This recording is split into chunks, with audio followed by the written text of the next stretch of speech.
Hey guys, tonight we travel back to the blazing deserts of ancient Egypt, where one forgotten king slept beneath the sands for more than 3,000 years without realizing that one day he would become the most famous pharaoh in the world. What's fascinating is that Tutankhamun was never supposed to be history's greatest celebrity. During his lifetime, he ruled only briefly, achieved very little compared to Egypt's legendary rulers, and died before reaching adulthood. If you had asked an Egyptian citizen thousands of years ago which pharaoh future generations would remember, Tutankhamun probably wouldn't have even made the top 10. Yet history has a strange sense of humor. While mighty kings built giant monuments and fought glorious wars only to fade into obscurity, this young ruler quietly rested in a hidden tomb that would one day spark global fascination, endless debates, and one of the greatest archaeological discoveries ever made. For centuries, his burial place remained hidden beneath layers of rock, sand, and forgotten history. Kingdoms rose and collapsed above him. Empires appeared and vanished. Entire civilizations changed while his tomb remained sealed in darkness. Ancient grave robbers looted countless royal tombs throughout Egypt, stripping treasures from pharaohs who once considered themselves immortal. Yet somehow, through an extraordinary combination of luck and circumstance, Tutankhamun's resting place escaped complete destruction. The entrance became buried beneath debris left by later construction projects, effectively hiding it from those who would have stolen its riches. As centuries passed, knowledge of the tomb's location disappeared. By the 20th century, many archaeologists believed the Valley of the Kings had already revealed all its major secrets. Most experts assumed there was nothing important left to find. But one man refused to give up. His name was Howard Carter, an archaeologist who spent years searching the valley despite repeated failures. Season after season, he organized excavations, employed workers, and watched as one promising location after another produced disappointment. Money vanished quickly. Investors grew impatient. Critics questioned his judgment. Friends advised him to move on. Yet Carter remained convinced that somewhere beneath the desert floor lay a tomb no one had ever discovered. His determination bordered on obsession. Every morning he returned to the valley under the relentless Egyptian sun, examining terrain that countless others had already explored.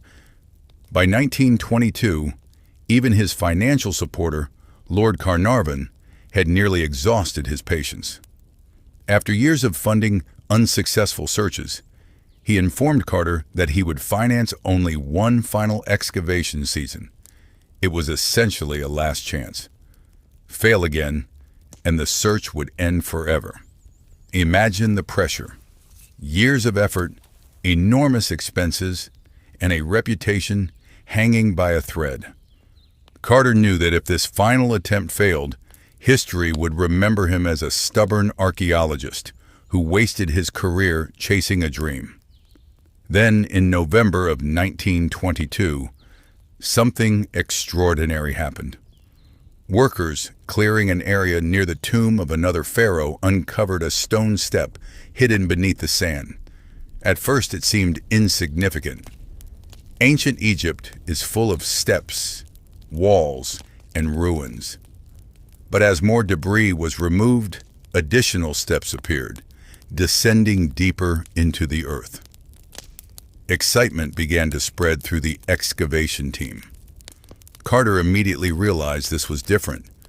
The staircase continued downward until it reached a sealed doorway stamped with royal seals that had remained untouched for centuries.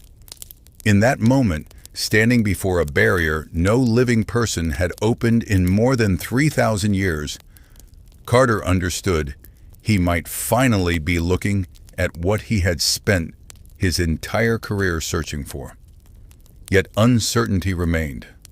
Was this truly the lost tomb of Tutankhamun, or merely another disappointment disguised as hope? Messages were sent to Lord Carnarvon, who rushed to Egypt. Days felt like weeks as everyone waited. Finally, the sealed entrance was examined more closely. Evidence suggested the tomb had indeed belonged to Tutankhamun. The discovery electrified the archaeological world. Newspapers began reporting the story. Scholars held their breath. Then came the moment that would become legendary. Carter carefully created a small opening in the doorway and held a candle inside. The hot air escaping from the chamber caused the flame to flicker. Behind the opening, strange shapes emerged from the darkness.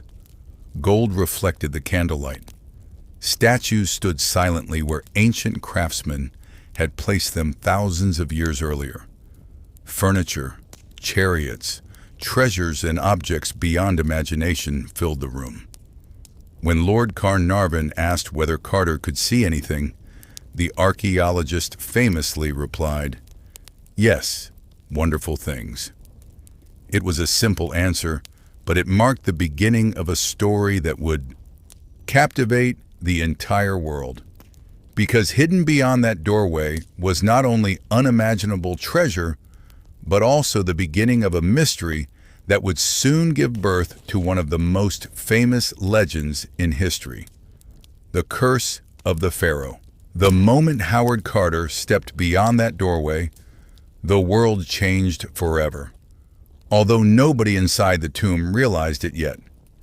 At first glance, the chamber looked less like a burial site and more like a frozen moment from another age. Everywhere the candlelight touched, gold shimmered back from the darkness. Massive ceremonial beds, shaped like sacred animals, stood silently against the walls. Chariots rested exactly where ancient workers had placed them more than 3,000 years earlier. Boxes filled with jewelry sat undisturbed. Statues guarded doorways with an expression that somehow managed to feel both lifeless and watchful at the same time. For Carter and his team, it was the archaeological equivalent of finding a time machine.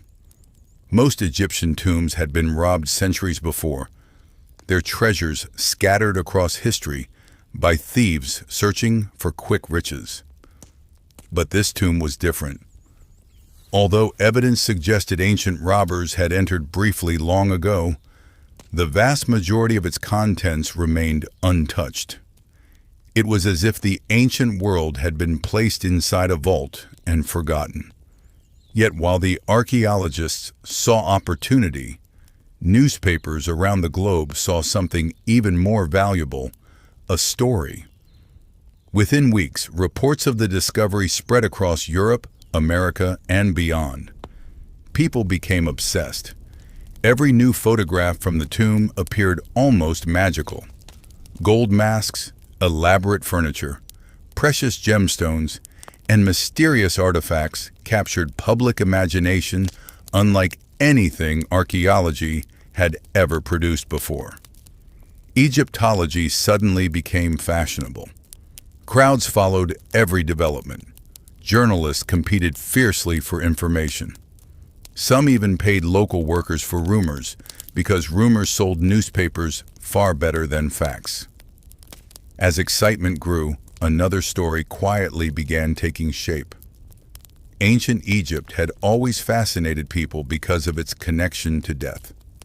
The Egyptians spent enormous effort preparing for the afterlife. They built tombs, preserved bodies through mummification, and filled burial chambers with objects intended to accompany the deceased into eternity.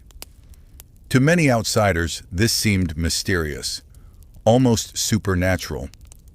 The idea that a pharaoh's resting place could remain untouched for thousands of years already felt extraordinary. The fact that modern explorers had now entered that sacred space made some people uncomfortable. After all, ancient Egyptians clearly intended their tombs to remain sealed forever.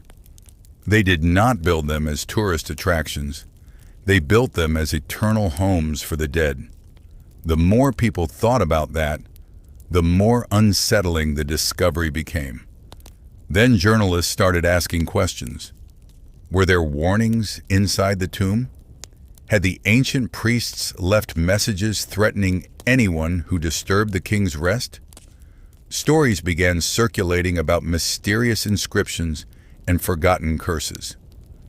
Most of these reports were exaggerated or completely invented, but accuracy was no match for imagination. Readers loved every detail. The possibility of an ancient curse transformed the discovery from a remarkable archaeological event into something far more dramatic. Soon newspapers were printing headlines that hinted at supernatural revenge. Writers described ancient powers awakening after thousands of years. Articles suggested that disturbing the tomb might unleash forces beyond human understanding. The public eagerly consumed every word. Meanwhile, inside the tomb, Carter and his team continued their work. The process was painstakingly slow. Every object had to be documented, photographed, cataloged, and carefully removed. Some artifacts were so fragile that even touching them risked damage. Days turned into weeks. Weeks turned into months. Yet despite the excitement, the work itself was surprisingly ordinary. Archaeologists measured objects, took notes, and debated preservation techniques. There were no glowing hieroglyphs, no spectral apparitions drifting through corridors, and certainly no magical attacks from ancient spirits. Reality was far less cinematic than the newspapers suggested. Unfortunately, for those who preferred rational explanations, reality was about to provide something much more useful for the curse narrative. In April of 1923, Lord Carnarvon, the wealthy aristocrat who had financed Carter's excavation, became ill. At first, the illness seemed minor. While staying in Egypt, he suffered a mosquito bite. During shaving, he accidentally cut the irritated skin, creating a small wound. Under modern medical conditions, this would likely have been little more than an inconvenience. But the early 20th century was a different world. Antibiotics had not yet transformed medicine. Infections remained dangerous. What began as a simple cut soon worsened. The wound became infected. The infection spread through his body. His condition deteriorated rapidly. Within days, Lord Carnarvon was dead. From a medical perspective, the explanation was straightforward. From a newspaper perspective, it was perfect. One of the men responsible for opening the tomb had died only months after disturbing the pharaoh's resting place. The timing seemed almost impossible to ignore. Journalists immediately connected the death to the supposed curse. Newspapers across the world exploded with sensational headlines. Suddenly, every coincidence became evidence. Reports claimed the lights of Cairo mysteriously went out at the exact moment Carnarvon died. Stories emerged that his dog in England howled and collapsed dead simultaneously. Whether these accounts were true mattered far less than whether people believed them, and many did. Fear spread quickly. The curse, once merely a rumor, now appeared to have claimed its first victim. People who had previously laughed at the idea began reconsidering. After all, coincidences are easy to dismiss until they become dramatic enough. The public wanted mystery, and mystery had arrived right on schedule.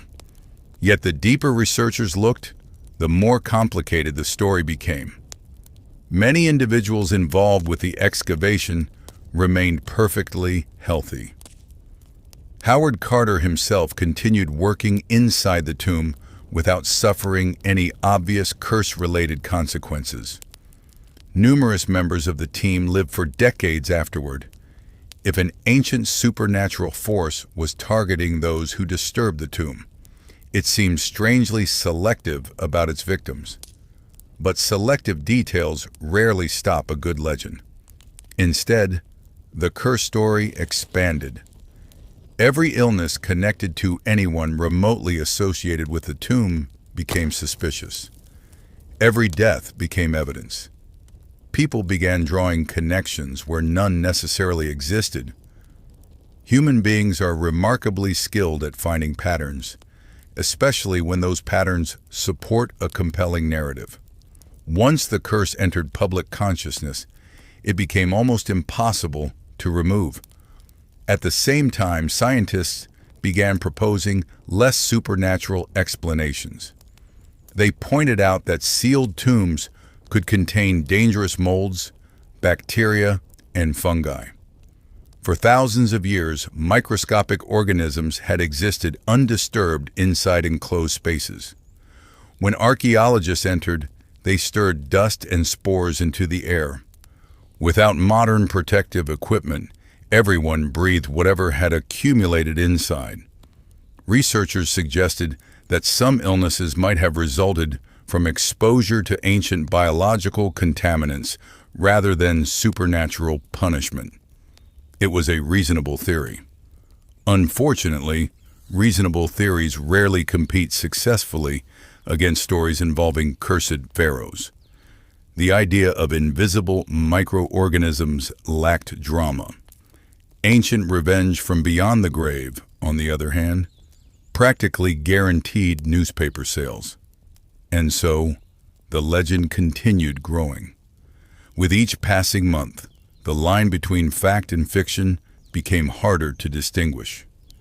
Some people viewed the curse as undeniable proof that ancient powers still protected the tomb.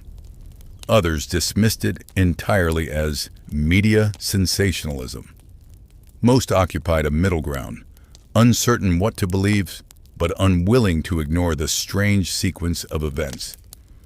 Meanwhile, Tutankhamun himself remained silent at the center of it all.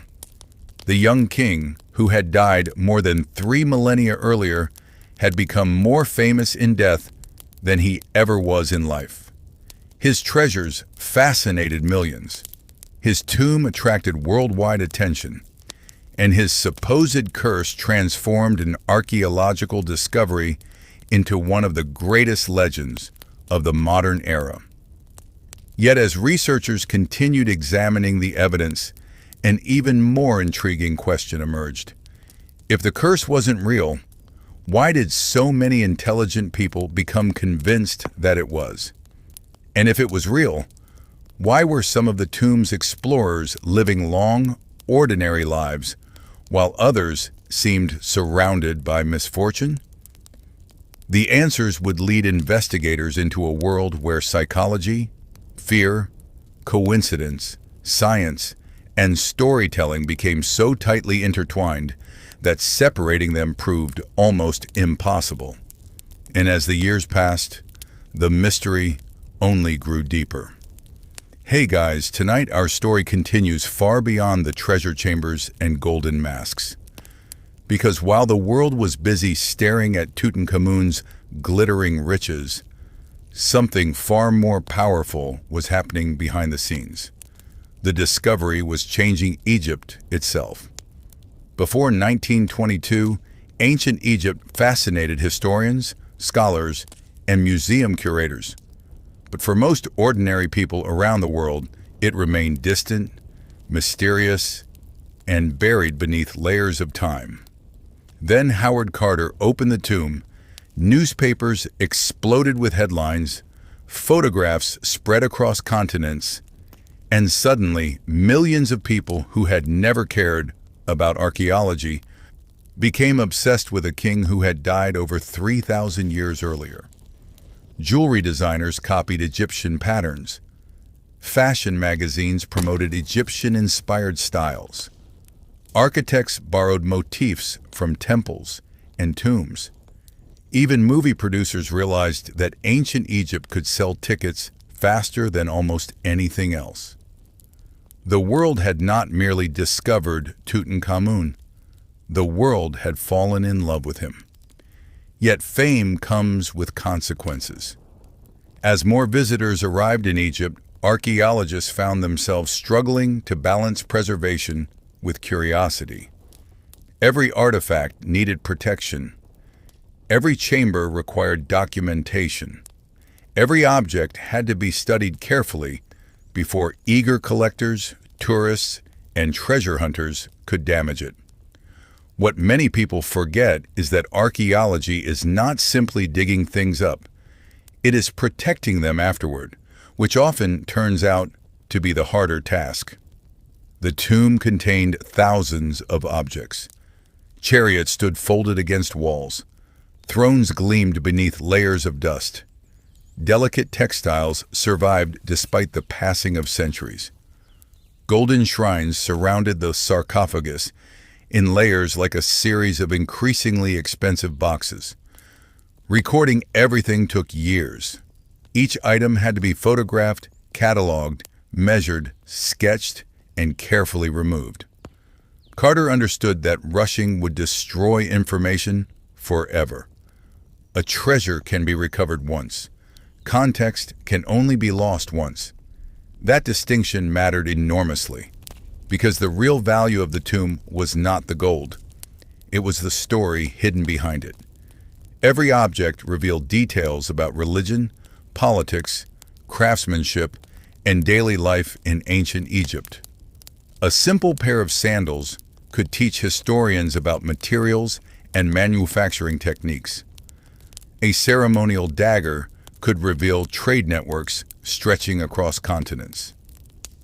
A painted chest could preserve beliefs that had vanished long before Rome even existed.